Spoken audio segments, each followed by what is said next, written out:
Everybody, so I'm on my second walk of the morning, but this time with the other little Husker pup. Come here, you.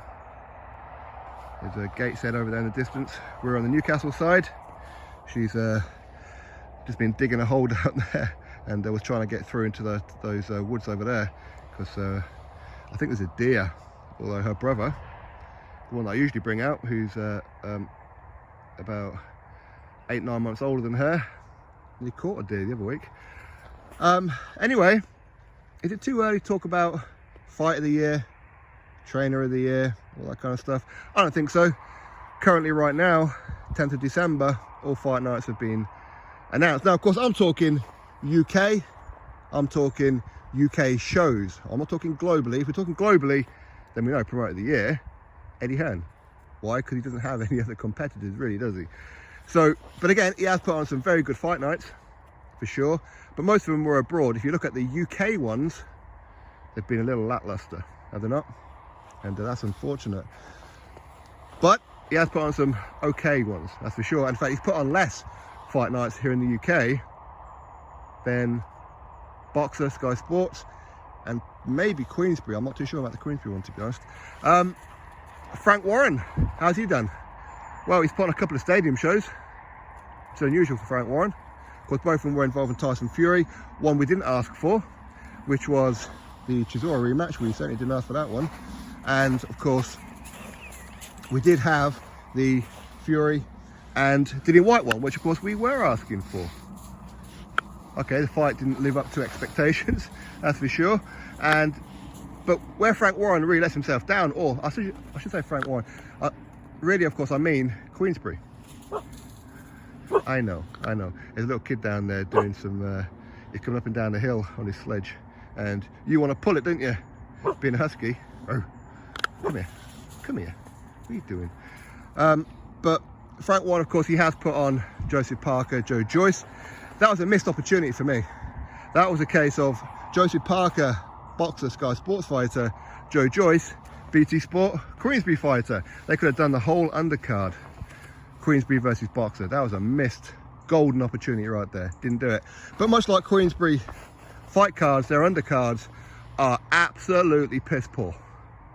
They are awful. They are. Does anybody actually enjoy the undercards? No. Or very few people at least anyway.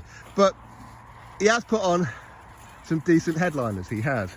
He's put on, as I said, the Fury White one, paid well over the odds for that one, and of course the Parker and Joe Joyce one.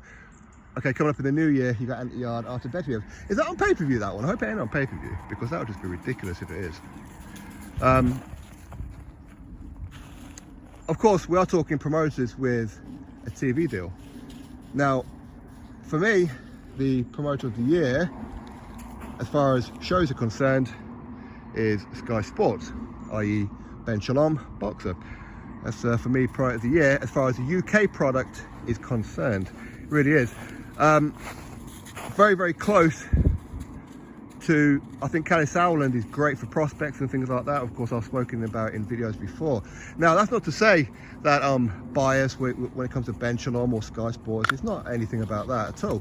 And in fact, I've been critical of some of the things Sky Sports have done. I have. I've been very critical. But when you step back and really look at it, outside of a few bits that have irritated me, I can't really blame Shalom for any of it. I can't.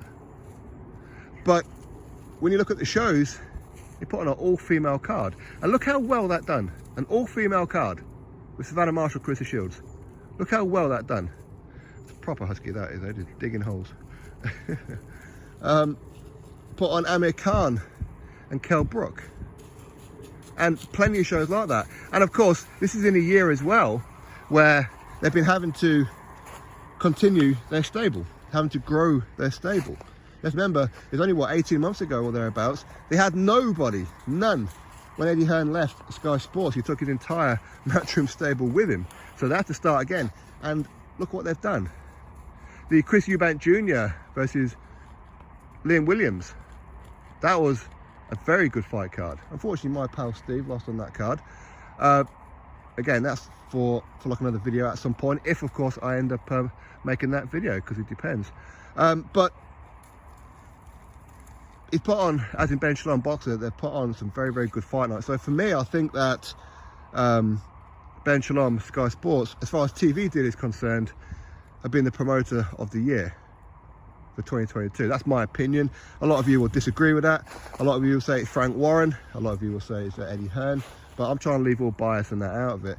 Kalle Sauerland, I think, has done fantastic. I mean, him putting on Troy Williamson versus Josh Kelly, and that card was very, very good. But again, maybe I'm biased on that one, because obviously I know, well, pretty much all the fighters on that card, really, from the Northeast. But it was a very good card. Very good card. Very, very good card. But again, he is limited as to what he can do with the kind of budget that he's going to get on Channel 5. Of course he is. But I think as far as prospects are concerned, if you want a promoter who really looks after you as a prospect, win, lose or draw, who stands by you, I think Kalle Sauerland, or Sauerland brothers I should say, they're the ones for you. They are. But anyway, that's my thoughts on it all. Of course, we're all going to have our differences of opinions, and you are absolutely filthy now, aren't you? Look at your face and your paws. My wife's going to kill me. Oh well, what can you do? Anyway, for me, promoter of the year is Shalom, Sky Sports. Nothing to do with any kind of bias at all, at all. But anyway, my thoughts, what are yours? Click thumbs up, subscribe. Catch you next video.